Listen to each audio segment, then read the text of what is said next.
बढ़ेंगे।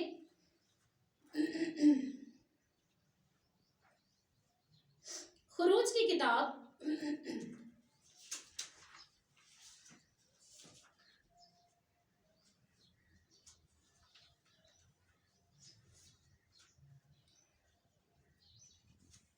उसका 4 बाब।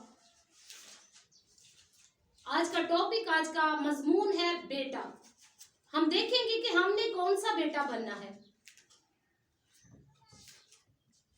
खुरूज की किताब 4 बाब और उसकी 22 आयत मैं पढ़ूंगी आपके सामने। खुदा के कलाम में यूं लिखा है, और तू फराउन से कहना कि खुदावंद यूं फरमाता है कि इस्राएल मेरा बेटा बल्कि मेरा पलोठा है। आमीन आमीन। यहाँ हमें अहद अतीक में खुरूज की किताब में मिलता है कि और तू फराउन से कहना कि खुदावंद यूं फरमाता है कि इस्राएल मेरा बेटा बल्कि मेरा क्या है, पलोठा है। अब मेरे अजीजों, खुदा बनी इस्राएल को क्या कह रहा है? ये मेरा क्या है, पलोठा है और मेरा बेटा है। बनी इस्राएल कौम को खुदा कहता है कि ये मेरा बेटा है और मेरा क्या है, पलोठा है। अब हम मरकज की अंजील में जाएंगे। मरकज की अंजील पहला बाब और उसकी 11 आयत में भी लिखा हुआ है। निकाल लिया पहले बाब की 11 आयत।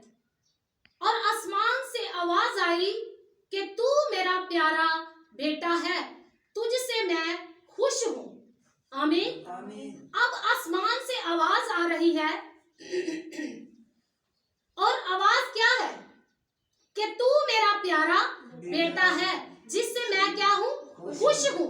अब अहदे अतीक में बनी इस्राएल कौम को खुदा की आवाज है कि फराउन से कहना कि इस्राएल मेरा पलोठा है, मेरा बेटा है। अब आसमान से ही आवाज आ रही है कि ये मेरा प्यारा बेटा है, तुझसे मैं क्या हूं, खुश हूं। अब मरकज की अंजील में आसमान से आवाज मसीह यस्सु के ऊपर हम देखेंगे। मसीह यस्सु को भी बेटा कह रहा है खुदा, बनी इस्राएल को भी बेटा कह रहा है और मसीह यस्सु को भी बेटा। और मेरे अजीजों, बनी इस्राएल कौम जो थी उससे भी बाप ने ऐसी ही मोहब्बत की। जब हम मत्ती की अंजील में पढ़ेंगे 4 बाब उसकी पहली आयत में, 4 बाब की पहली आयत को मैं पढ़ूंगी। जब हम इन हवालों को पढ़ लेंगे, लिखा हुआ है, इस वक्त रूह यस्सु को जंगल में ले गया ताकि अबलीस से आजमाया जाए, और 40 दिन और 40 रात फाका करके आखिर को उसे भूख लगी। और लिखा है, और आजमाने वाले ने पास आकर उससे कहा कि अगर तू खुदा का बेटा है तो फरमा, ये पत्थर रोटियां बन जाए।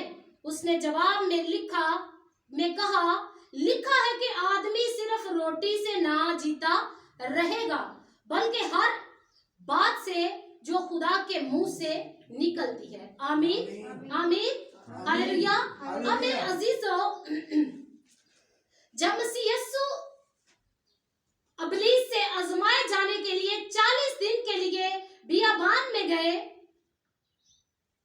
जब मसीह यस्सु हैकल से जंगल में, अबलीस उसको जंगल में ले गया आजमाने के लिए, और 40 दिन और 40 रात मसीह यस्सु ने फाका किया, तो अबलीस ने मसीह यस्सु को आजमाने के लिए कहा, अगर तू खुदा का बेटा है तो इन पत्थरों से कह के ये रोटियां बन जाए। मेरे अजीजों, अबलीस मसीह यस्सु को आजमा रहा था कि मसीह यस्सु फाका में है और ये इसको मैं रोटी की तरफ मतवज्जो करूंगा तो शायद मसीह यस्सु को भूख लग जाए, और जो मिशन, जो टारगेट लेकर मसीह यस्सु जा रहा है, यही खत्म हो जाए।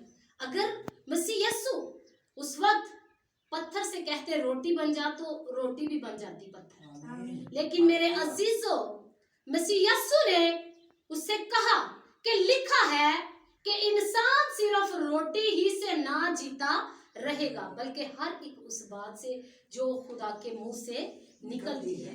आमीन। अगर मसीह यस्सु को भूख लग जाती, अगर मसीह यस्सु उस वक्त इब्लीस के बहकावे में आ जाते, तो वो मिशन, वो टारगेट वहीं खत्म हो जाता। जो मिशन निजात का था, जो मिशन मसीह यस्सु, जो टारगेट मसीह यस्सु लेकर सलीब कलवरी की उस राह पर जाने वाले थे, वो मिशन वहीं खत्म हो जाता। मेरे अजीजों, अब हम देखेंगे कि मसीह यस्सु के जो अल्फाज हैं कि लिखा है कि इंसान सिर्फ रोटी ही से ना जीता रहेगा। अब हम देखेंगे अहद अतीक में कि कहाँ ये हमें लफ्ज बयान में लिखे हुए मिलते हैं जो मसीह यस्सु यहाँ दोहरा रहे हैं। अस्तिस्ना की किताब को हम निकालेंगे। अस्तिस्ना की किताब 8 बाब, वहां लिखा हुआ है 8 बाब की 3 आयत में, और उसने तुझको आजिज किया भी और तुझको भूखा ना होने दिया, और वो मन जिसे ना तू ना तेरे बाप दादा जानते थे तुझको खिलाया, ताकि तुझको सिखाए कि इंसान सिर्फ रोटी ही से जीता नहीं रहता, बल्कि हर एक उस बात से जो खुदावंद के मुंह से निकलती है। आमीन, आमीन, हालेलुया।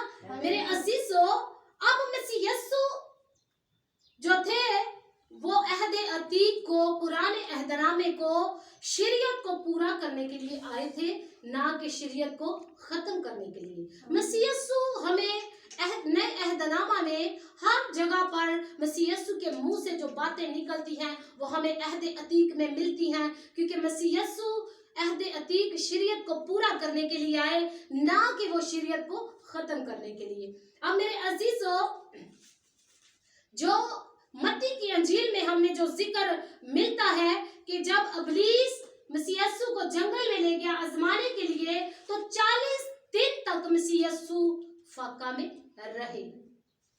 और मेरे अजीजों, आगे फिर लिखा है अस्तिस्ना की किताब में, इन 40 वर्षों में ना तो तेरे तन पर से कपड़े पुराने हुए और ना तेरे पांव सूजे, और तू अपने दिल में ख्याल रखता है कि जिस तरह आदमी अपने बेटे को तंबी करता है, वैसे खुदावंद तेरा खुदा तुझे तंबी करता है।